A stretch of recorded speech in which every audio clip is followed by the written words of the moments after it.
Tyler Perry released a new movie called Divorce in the Black. It was released on Amazon Prime and I watched it, so let's review.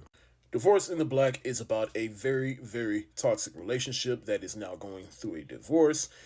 Megan Good's character, she's moving on with her life, but her ex-husband, played by Corey Hardick, can't seem to move on, and he's obviously very crazy. And so the moment he sees her with another man, that's when something goes off, and he's trying to make her life a living hell. I mean, it's self-explanatory. I have a like dislike relationship with Tyler Perry. I liked a lot of his earlier stuff. I respect him as a businessman, but the quality of his work has fallen off over the past several years, in my opinion.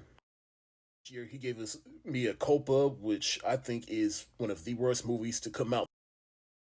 But he was supposed to also release another movie this year called 668, which is centered on the women that fought within World War One or two, one of the world wars. But basically, it's supposed to be a war epic, which has my curiosity because this could go one or two ways. Either it could be good or it could be bad on Tyler Perry's part. But I didn't think we'd get three. That is Divorce in the Black, which is another movie within Tyler Perry land that, okay, let's see what crazy mess Tyler Perry conjured up this time.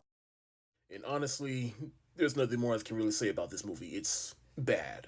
And this is one thing that everybody's been talking about on social media, and it's that first 7 minutes, which is a funeral scene in which the family of the husband, one of his brothers gets killed, and the girl's family, her father is the pastor, and he basically just starts telling off that family and talking about how bad they are and how they need to change and this, that, and the third, da da da da da.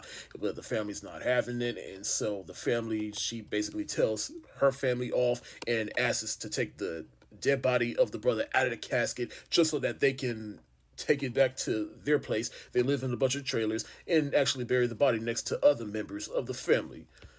Bruh, who wrote this shit? Now, maybe it's just coincidence, but I do think it's fascinating that the two leads in this movie are people that either just came out of or currently is in the middle of a divorce. But maybe because of that, this movie was a bit therapeutic. But Megan Good, I've seen her do good things and I've seen her do bad things.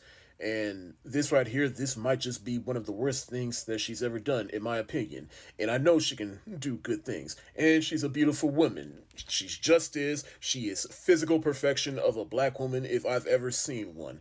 And it's just, and hey, everything she's going through with Jonathan Majors being by his side, I commend her for that. But this right here just wasn't it. With Corey Hardick, I know he was playing crazy in this movie, but it was laughable at times, right down to the dialogue. I'm like, brother, granted, I haven't seen a lot of your work, but from the little that I've of your work that I have seen, I know you can be good. But this right here was just not. This was not a good move for you. Richard Lawson, who plays the pastor daddy of Megan Good's character, I thought he was a bit of a bright spot because he has a scene in the movie where I'll give Tyler Perry credit for this. The father has a scene in the movie where he's basically showing old videos of Megan Good's character, showing how happy she was before she got married to him, and basically he was basically explaining like how I try to be a good example of how a man should treat a woman through with my wife, with your mother, and you still turned out, but I'm still keep fighting to show you like how a man's supposed to treat a woman and the good unit there can come from having a good support system. I can tell, like, with that scene alone, like, all right, Tyler Perry, he had something to say with that scene, and he had pure intentions with that scene. That was probably the best part of the movie. But the rest of the movie, I mean, it took me 2 days to watch this movie. The first time I tried to watch this movie was Friday night, but I fell asleep halfway through it because I just felt like the movie really just started to drag. And then I picked it up this morning so I can finish it, and the movie, it just gets crazier. And well, I won't even say it's not as crazy as the first 7 minutes, but it doesn't get any better because the rest of the movie just plays out like how you expected. It's cliche at times. And when we get to the third act, then everything starts to hit the fan and Corey Hardick's character really starts acting crazy. It's just like, all right, we're just racing to the finish line at this point. And Megan Good's rebound guy in the movie, he's probably the world's most understanding rebound guy because he always wanted to get with her character, but couldn't because she was with Cora Harding's character. And then now he has a chance, and he said, "I waited 17 years. I'm not gonna miss my shot now." I'm like, really? All the bullshit that this girl is dealing with, and you still want to stay? No man in their right mind would ever want to stay with this girl. And she clearly has stuff that she needs to figure out on her own, both mentally, physically, and just self care. The thing I like about her father is he's clearly one of those pastors where it's like only God can judge, but I can arrange the meaning. There's a moment in the movie he starts grabbing guns. I'm like, oh, how dare you come after my wife? And if you ever come near her, me, or my daughter again, like he's coming guns blazing. Granted, it doesn't work out for him, but I like that. But after everything gets resolved, the movie just ends. Like there's resolution, but at the same time, there's no real wrap up. The movie just ends, and I'm like, damn, really, Tyler? Is this another Tyler Perry stinker? Yes, but I think this is ultimately just one of those movies that's just, in a way, so bad it's good. It's one of those movies that you can put on with your friends and have fun with how bad it is. This movie is still not good, nonetheless, and I can't believe Tyler Perry manages to give us two bad movies in 1 year. Well, he's done that before, let's be clear, but still, just two bad movies that are horrible on this kind of magnitude. Tyler, come on, you gotta do better. But that's why I give Divorce in the Black the angry face emoji. But whenever I do a bad movie, as always, I like to recommend other things that the people that worked on this movie have done, just so I don't leave this review on a negative note. Like I said, Megan Good has been good in other things, such as one of her earlier films, East Bayou, and the first time she worked with Deborah Morgan, who played her auntie in this movie. Like a Man, another good movie featuring Megan Good.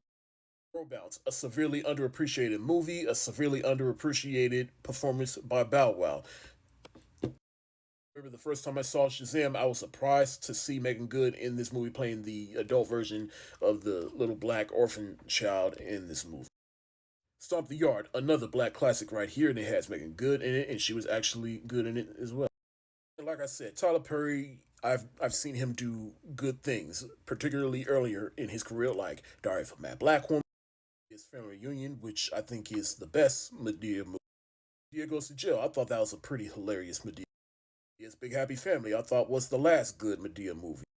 As for his work that doesn't feature Medea, Daddy's Little Girl, one of the best movies he's ever made with pure intention.